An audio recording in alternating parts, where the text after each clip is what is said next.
Hey, it's Dead Guy Cardboard here for my year in review video. These are my best pickups from this year, 2022. I mean, these are pretty much all my pickups.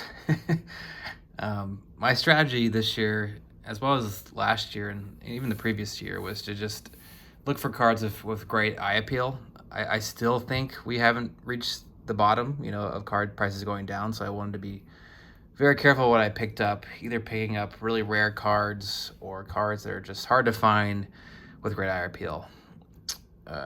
So yeah, here we go. First one, this is the 1968 Topps Nate Archibald rookie card.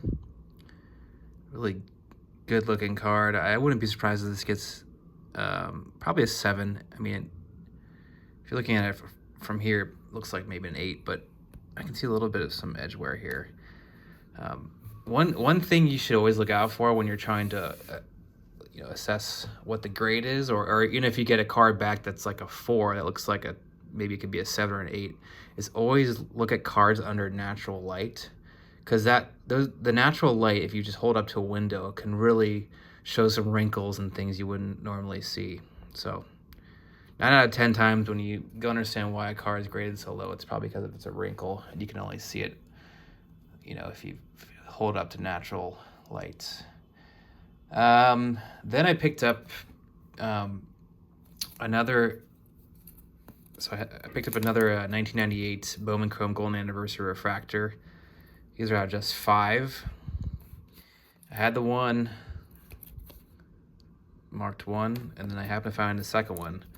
Now, I don't pick up duplicates of cards.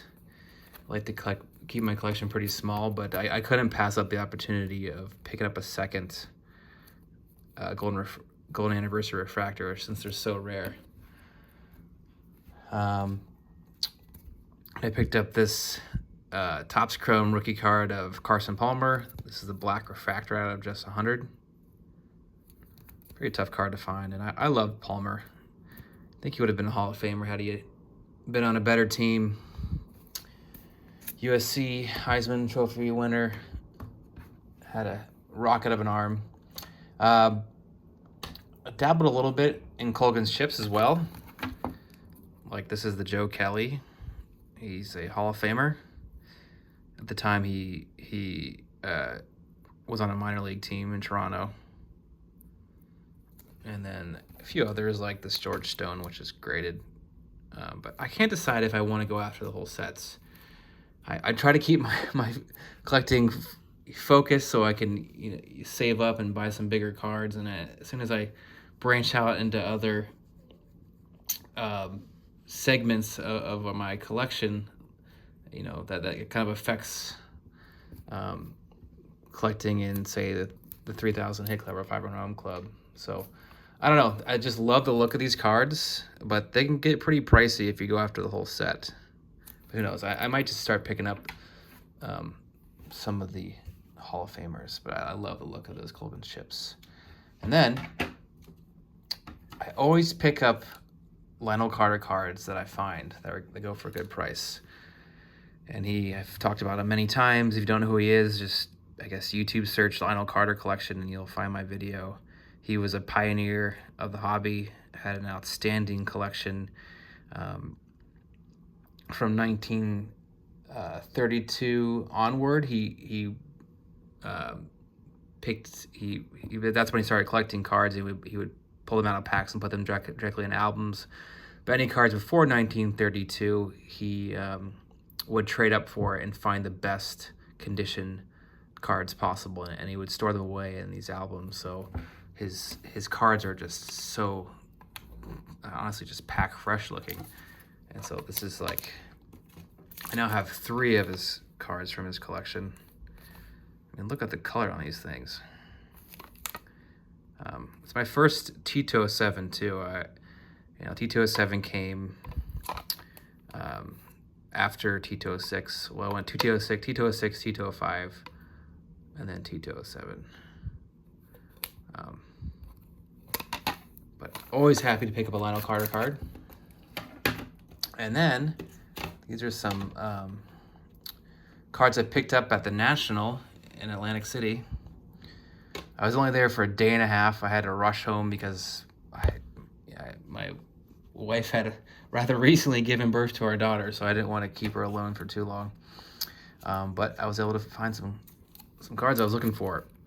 One being the 1935 Diamond Stars Ducky Medwick. This is his rookie card. I picked this card up because I'm also trying to pick up the Triple Crown batting title winners, and Ducky Medwick won the Triple Crown. And this is his rookie card. I think I already mentioned that, but I always just wanted to pick up a card from the Diamond Stars. I love the Art Deco design of this bad boy. And then also, while I was at the National, came across this card that's been on my save search list on eBay forever. They're not incredibly hard to find, the T206 card, but relatively hard to find with good eye appeal. And I just had to pick this one up. I mean, look at the eye appeal on this thing. He's got rosy cheeks on this one. It's a clear indication this is early in the printing process. Really well centered. Don't mind the round corners. I'm more about centering, crease free, and good sharp registration and color. And this one does that. Of course, Willie Keeler was a early legend in baseball. Hit them where they ain't.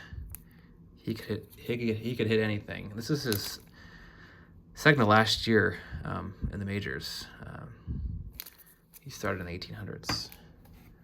And then, look at this transition. Speaking of the 1800s, I picked up this old judge from 1889 of Tip O'Neill. I have this in a kind of glass casing. It supposedly has, well, I think it does have UV protectant on it. I'm a little worried about these old judges fading because these are very old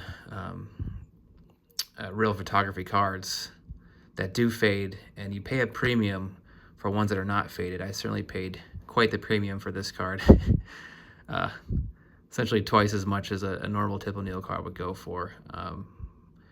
But you don't see them with this type of sharp image quality. I really wish, and I actually brought this up to PSA and SGC at one of their booths when I was in Chicago, that why don't they just, for an extra $2 or $3, make their cases have UV protectant, like UV protectant plastic. I mean, they could, I mean, I know both these companies don't necessarily need more money. They're doing quite well, but I can see a lot of people wanting to preserve their cards by having a added UV protectant finish to the casings. So that's what I got this one. It's probably overkill, but yeah. And then now for the two biggest cards from this year. Also found this at the National. This is the 1998 Donner's Crusade Red 25. If you don't know anything about 90s inserts from baseball, this is one of the best ones to get. It's this, the Mirror Gold from 1996, and I guess the 1998 Essential Credentials now, and in red. Look at the shine on this thing. And Rodney spotted this at the National. I did not see this. Honestly, I wasn't even like looking for 90s inserts because I had just a day and a half there, and I just thought, I would never find a Larkin insert. And this is the one I've been wanting forever. Never seen a photo of it. I honestly maybe thought this never even existed because they went bankrupt around 1998, but it exists. And then Brian B. Roth 6 eventually bought it for me, and I paid him for it, and he said that the seller had found it in like a $3 bin box in Ohio, and then he had it graded and it came back at 10. So crazy story. Also love having this card because it shows how thoughtful the hobby is, and people always looking out for you in your collection.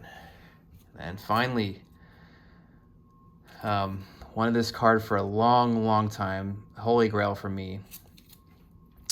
The 1954 Topps Hank Aaron rookie card.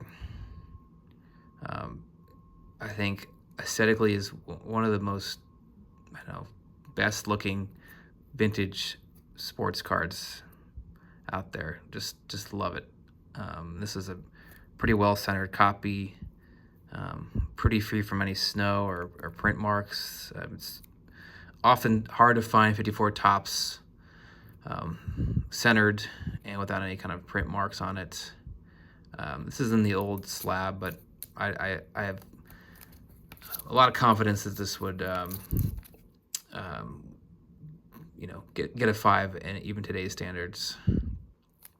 And this card is going to always remind me of my daughter, because I bought this card while we were in the hospital, like maybe 12 hours after she was born, and I was just trying to stay awake. And I was flipping through Facebook. I don't always go through Facebook groups, and this popped up, and I had to snag it up immediately. And then I guess finally, while we're on the topic of my daughter, yeah, my biggest pickup was definitely my daughter. I don't think I've showed this card before, but I want to start picking up cards for her of great female athletes. This is certainly not an expensive card or anything, but this is Susan Langland. She was the GOAT well before Serena Williams. This card's from like I think 1921, and she was really the biggest, the first huge superstar female athlete. And she's French, Mille, I think it's Mille. I don't know how to. I don't speak French, but that means Mrs. Langland. So yeah, I want to start compiling a little collection for her of female sports stars. We'd love to get the Babe Dickerson and of course some Serena Williams cards, and who knows, maybe she won't care for it, but I thought it'd be fun to start recognizing some of the female superstars in sports. You don't see a lot of videos about those players. All right, that's it. Thanks for watching. Happy holidays.